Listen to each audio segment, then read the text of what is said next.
पहले फिक्स था कि भाई हिस्ट्री के इतने क्वेश्चन आने हैं, प्रबंधन के 15 क्वेश्चन फिक्स आने हैं, कला के इतने आने हैं, करंट के इतने आने हैं, है ना?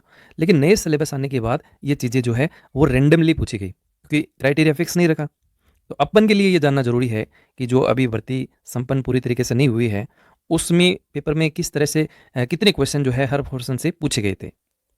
संस्कृत शिक्षा विभाग को मिला के देखें तो 4 पेपर जो है वो आरपीएससी के द्वारा आयोजित किए गए। इन चारों पेपर में हम देखेंगे कि हिस्ट्री के कितने क्वेश्चन पूछे, प्रबंधन के कितने क्वेश्चन पूछे, ताकि आगामी जब वैकेंसीज आएंगी, वैकेंसी तो फिक्स आएगी, ये चुनाव होने के बाद जैसे ही कंप्लीट हो जाएंगे, लोकसभा वाले कंप्लीट हो जाएंगे, तो भर्ती तो निश्चित है। और टाइम भी ऐसे मान के चलिए कि लंबा टाइम इसमें चाहिएगा, ऐसे नहीं कि 6 महीने में जो है अपन का कोर्स पूरा हो जाए, क्योंकि समय लगता है। तो अपन के लिए ये खाली समय है, तो इसमें ये जानना जरूरी है, अपन खाली बैठे हैं तो ये देख लेते हैं कि भाई इस पोर्शन के कितने क्वेश्चन बने, ताकि इजली वे में अभी जो समय है उसमें हम इसको कवर कर लें, इजी वाले को कंप्लीट कर लें। अभी जैसे राजस्थान को लेकर भी स्थिति स्पष्ट नहीं है, तो कुछ चीज़ें ऐसी हैं जिनको हम इन समय में बेहतर कर सकते हैं, क्योंकि उनमें चेंज नहीं होगा।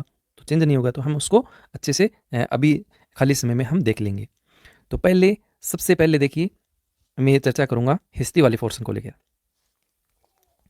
आपके सिलेबस में हिस्ट्री इंडियन की भी है और राजस्थान की भी हिस्ट्री है, और इन दोनों को मिलाकर के सभी पेपर में 15 क्वेश्चन पूछे गए। कितने क्वेश्चन पूछे गए? 15। हालांकि 1-2 क्वेश्चन इसमें कला के भी इंक्लूड थे। कला, राजस्थान की कला संस्कृति है, उसके ज़्यादा क्वेश्चन इन पेपरों में देखने को नहीं मिला। जैसे रीजनिंग के क्वेश्चन बहुत कम जो है देखने को मिले, मैथ्स का पोर्शन ज़्यादा था। तो इसी तरीके से हिस्ट्री की अगर हम चर्चा करूं तो इसमें 15 क्वेश्चन हर पोर्शन से पूछे गए थे। तो एवरेज देखें तो ये मान के चलिए आगामी जब पेपर होगा तो उसमें 15 क्वेश्चन हिस्ट्री के मान के चलिए। मजे की बात एक और है, इन 15 क्वेश्चन में भी राजस्थान का पोर्शन ज़्यादा था हर एक पेपर में। जहां इंडिया की हिस्ट्री के 4 से 5 क्वेश्चन अधिकतम पूछे गए, तो वहीं 8, 9, 10 क्वेश्चन राजस्थान की हिस्ट्री से पूछे गए। तो आगामी आपको विश्लेषण के तौर पे देखें तो ये मान के चलना है कि भाई राजस्थान की हिस्ट्री को अपन को अच्छे से ढंग से पढ़ना है। उसके बाद देखिए अगला जो पोर्शन है वो है स्कूल मैनेजमेंट, यानी प्रबंधन का। पूरे सिलेबस में सबसे इजी पोर्शन, मैं कहूँगी कि कम समय में अपन को बेहतरीन करना है, तो इस सिलेबस को पढ़ लीजिए। और हर एक पेपर में आप देखेंगे 9 से 10 क्वेश्चन, 10 क्वेश्चन चारों पेपर में। तो एवरेज निकल के आता है अपन को, आगे भविष्य में पेपर होगा तो 10 से कम तो नहीं आएंगे, ज़्यादा तो कितनी आ सकते हैं। तो ये पोर्शन ईजी है आपके लिए। राजस्थान की ज्योग्राफी, अभी इसको एक बार के लिए आप छोड़ सकते हैं, पढ़ेंगे नहीं, क्योंकि राजस्थान का जब नया जब ढांचा आएगा, सीमाएं वगैरह आएंगी, ऑफिशियल अपडेट आएगी, गजट नोटिफिकेशन आएगा, तो उसमें सारी चीज़ें जो है, हालांकि राजस्थान की ज्योग्राफी आपने पढ़ी है, कोई उसमें ज़्यादा दिक्कत नहीं आएगी, लेकिन एक बार के लिए इसको आप छोड़ देना। और क्वेश्चन का फॉर्मेशन देखें तो बड़ी मजे की बात देखने को मिलेगी। 11, 13, 10, यानी एवरेज देखें तो 10 से 13 क्वेश्चन, और ये ईजी पोर्शन है, क्योंकि राजस्थान की ज्योग्राफी आपने पढ़ी है तो यहाँ दिक्कत नहीं आएगी।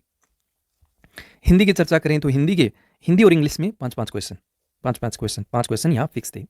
करंट की चर्चा करें, अब देखिए सेकंड ग्रेड की तुलना में यहाँ करंट की चर्चा करें तो यहाँ आपकी इंडिया, वर्ल्ड और राजस्थान तीनों का करंट है, और तीनों के क्वेश्चन फॉर्मेशन देखें तो 11, 8, तीसरे ग्रुप सी के पेपर में 10, संस्कृत शिक्षा विभाग वाले में 9 प्रश्न, और एवरेज देखें तो 8 से 10 क्वेश्चन। रीजनिंग की चर्चा करें तो देखिए इन पेपरों में रीजनिंग का वेटेज कम रहा, जबकि मैथ्स की चर्चा करें तो मैथ्स का पोर्शन ज़्यादा रहा। हालांकि इन दोनों को मिला के देखें तो 10 क्वेश्चन रीजनिंग और मैथ्स से पूछे गए। जहां 8 क्वेश्चन मैथ्स के पूछे तो 2 क्वेश्चन आपके रीजनिंग के पूछे गए। रीजनिंग के दूसरे पेपर में भी 2 क्वेश्चन, ग्रुप सी वाले में भी 3 क्वेश्चन, और संस्कृत शिक्षा विभाग वाले में भी 3 क्वेश्चन। आगामी भविष्य के तौर पर अगर एवरेज के हिसाब से देखें तो ये मान के चलो 2 से 5 क्वेश्चन यहाँ पूछे जाएंगे। मैथ्स का वेटेज देखिए यहाँ ज़्यादा रहा, 8 क्वेश्चन, तीसरे में भी 8, और संस्कृत शिक्षा विभाग में 7, यानी 7 से 8 क्वेश्चन यहाँ एवरेज के तौर पे हमें देखने को मिला। पॉलिटी की चर्चा करें, पॉलिटी से पहले साइंस देख लेते हैं। साइंस का वेटेज देखें तो 3 क्वेश्चन, 4 क्वेश्चन सी वाले पेपर में, ग्रुप सी के पेपर में 5 क्वेश्चन, संस्कृत शिक्षा विभाग वाले में 3 क्वेश्चन, एवरेज देखें तो 3 से 5 क्वेश्चन। पॉलिटी की चर्चा करें तो 5 क्वेश्चन इसमें फिक्स था, इसमें संस्कृत शिक्षा विभाग वाले में 3 क्वेश्चन पूछे गए, तो यहाँ देखिए 3 से 5 क्वेश्चन।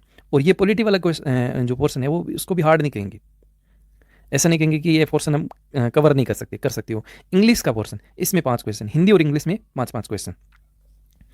देखिए एक चीज़ मैं यहाँ आपको कहूँ, एक मतलब एक अपन घरेलू एक सामान्य तौर पे बात करें तो मैं ये कहूँ कि अगर इन 4 पोर्शन को आपने अच्छे से कवर कर लिया, क्योंकि अभी जो पेपर हुआ था उसमें फर्स्ट पेपर में बहुत सारे विद्यार्थी लुढ़क गए थे, और मज़े की बात ये थी कि अगर आपने इन 4 पोर्शन को बहुत अच्छे ढंग से पढ़ा तो 40% वाला तो मामला यहीं खत्म हो जाता है।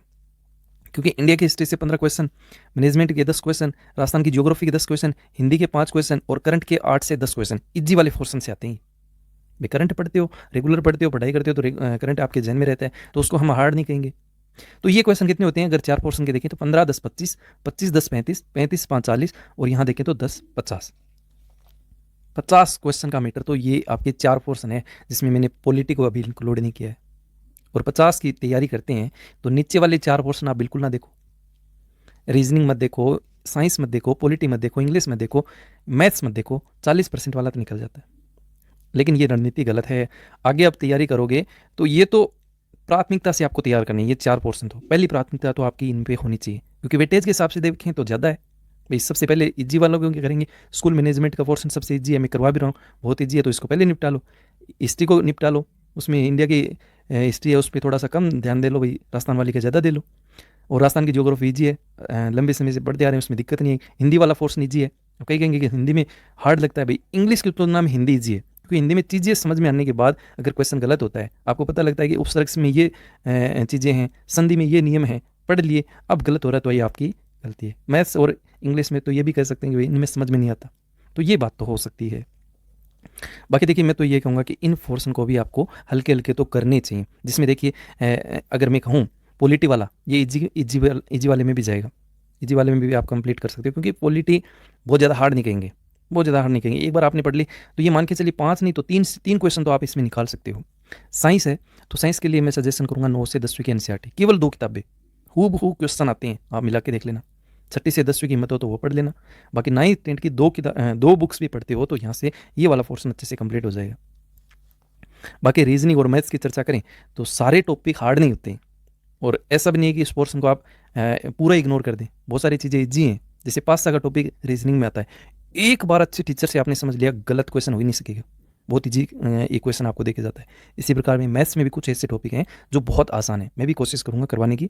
और साइंस की चर्चा कर ले, इंग्लिश की चर्चा करें तो देखिए ये पोर्शन आपके लिए ऐसा कहूँगा कि आपने पढ़ा नहीं है ना, तो इसमें कुछ टॉपिक, 1-2 टॉपिक ऐसे हैं जिनमें आप क्वेश्चन निकाल सकते हो, इनडायरेक्ट स्पीच हो गया है ना, तो 1-2 टॉपिक निकाल सकते हो, बाकी इसको आप इग्नोर कर सकते हो।